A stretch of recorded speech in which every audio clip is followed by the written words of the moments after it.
Hello everyone, I'm Lurch Khan, and today I'm going to go over on how to make an inexpensive target stand. The reason I thought it was necessary for this video is all the time when me and my son go out to the desert, more times than none we see a lot of trash everywhere that people have left behind that they were shooting at. This is an inexpensive way to make a target stand so you can just take it with you and use it for years. This one here personally we've used for 2 years. I have 3 other like it. I'll show you one other in a minute. But what I personally used is a 3/8 drill bit, a cordless drill, 6-inch bolt from Home Depot with a square part on the end. That's pretty important. I'll tell you why in a minute. The washer that fits that bolt and the wing nut as well. Altogether I think this was $2 for what you see there. As you can see, the 2x4s are 26 inches. As well as these are 26 inches.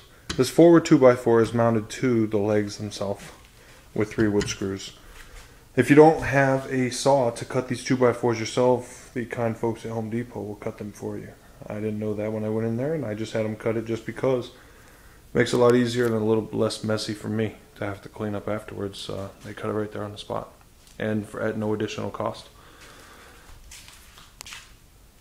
Now the square part on this bolt here is important because when you stick it through after you've drilled your hole with the 3/8 bit, the square part is held to the 2x4 and keeps it from spinning. That way there are no tools required for this out in the field. The washer's on the back side. It just sits up against the back 2x4, and so the wing nut can sit up against that and to keep it from sinking in, and you can get this nice and tight with that base with the washer as a base. As you can see here, I told you that the front 2x4 is mounted. The back 2x4 acts as a vise. The 1x2s that I've used personally for my targets fit in here, and then just cinch it down with the wing nut and the washer.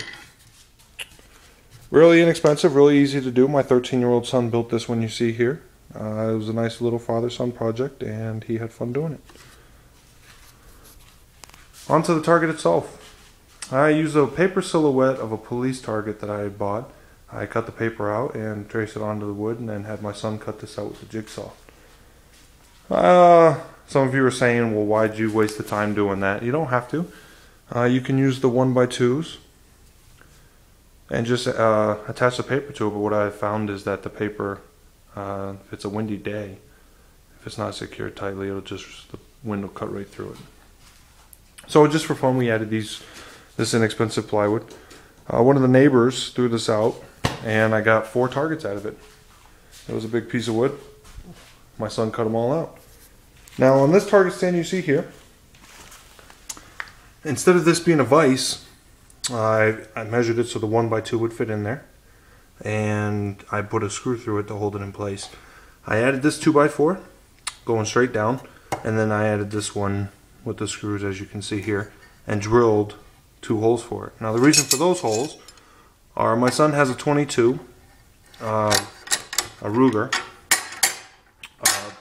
for the Lincoln target. It just holds it in place, and when I tell him to go put this out in the field as far as he wants to shoot, he can just carry it by this.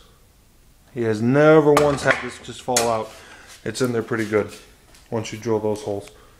So that's my short tutorial on how to make an inexpensive target stand. Hope you've enjoyed. Please leave comments. Thank you.